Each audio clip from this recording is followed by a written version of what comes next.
Samajwadi party चुनाव के लिए तैयार है। बीजेपी को घबराहट है इस बात की कि 10 साल की उपलब्धि क्या बताएं जमीन पर, और लखनऊ वाले जो हैं उनकी सरकार नई दिशा में चल रही है, वो क्या उपलब्धि बताएंगे। और इनके सांसद मंत्री जो कई बार के विधायक और कई बार के सांसद हो चुके हैं, इन्होंने जनता के लिए क्या किया है, ये सब नाकामियां मिला लोगे तो भारतीय जनता पार्टी इस बार लखीमपुर में ही नहीं पूरे उत्तर प्रदेश में उनका सफाया होने जा रहा है। 14 में आए थे, 24 में चले जाएंगे। सर ये सब कंटिन्यू रहेगा क्या? ये चलता रहेगा लगातार इसी तरीके से, और आप लोगों से समय समय पर मिलते रहेंगे। नहीं, आंकड़ा नहीं, क्योंकि जब मैंने आप लोगों को देख लिया तो जो हमारी इंटरनल बातें थी वो सब हम भूल गए। प्रेस के लोगों से देख करके सब अपनी इंटरनल बातें भूल गए। मुझे खुशी है, अब 12 की तारीख बदल गई, तुम 1 घंटा नहीं जाने कितने घंटे लेट चल रहे हो। सर बीजेपी ने जाएंगे जब कभी बैठक होगी। 12 की स्थगित हो गई है, जब कभी बैठक होगी, जब सूचना मिलेगी तो बैठकों में जाएंगे। बैठकों में सीखने को मिलता है। इसका नाम लोक जागरण यात्रा ही क्यों रखा गया है? किसका माहौल ठीक नहीं है? नहीं, ये ठीक कहा आपने।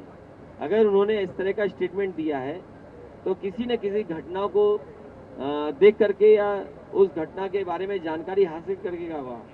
आप बताइए, लखीमपुर जो किसानों के नाम से जाना जाता है वो थार गाड़ी से नाम जाना जाता है।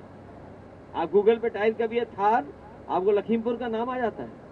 लखीमपुर की पहचान थी हमारे यहाँ के किसान, हमारे मेहनत करने वाले यहाँ किसान समाज। अब क्या पहचान है? अत्याचार और अन्याय का प्रतीक थार, वो देखने को मिलता लखीमपुर में। जो उन्होंने कहा, मैं नहीं जानता किस संदर्भ में कहा, लेकिन अगर कन्नौज की घटना देखें, एक सांसद अपने सभी गुंडों के साथ जाता है और चौकी में जितनी पुलिस मिलती है उसकी पिटाई करता है। क्या ये संभव है? ये अगर किसी और ने किया होता, अगर पुलिस से थोड़ी भी बदसलूकी की होती तो ये सरकार बुलडोजर चलवा देती उसके घर पे। क्यों ये बुलडोजर नहीं चला रही सांसद के घर पर? बेटियां चिल्लाते चिल्लाते दिल्ली में न्याय मांगते मांगते थक गई। इसीलिए मुझे लगता है लोगों ने चिंता व्यक्त की होगी और लोग चिंता व्यक्त करते हैं।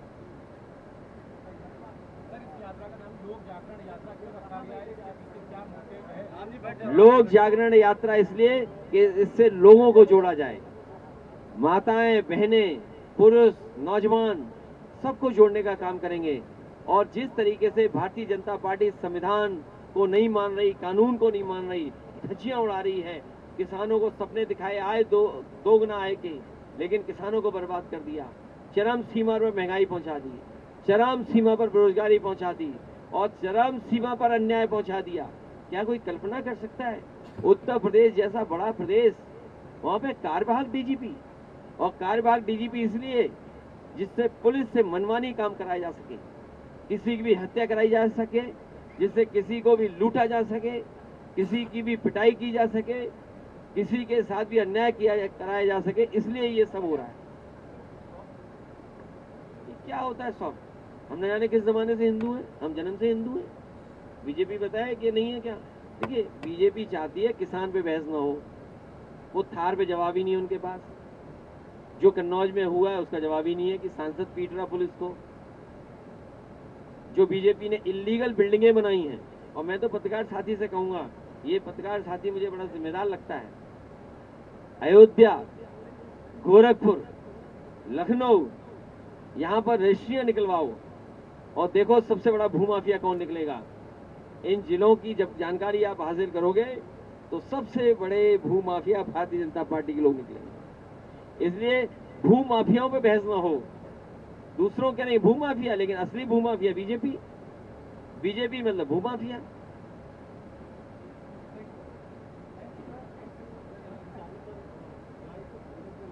किसका? नहीं, ये जितने भी मुकदमे इस तरह किसानों पे लगते हैं, सब मुकदमे वापस लेने चाहिए सरकार।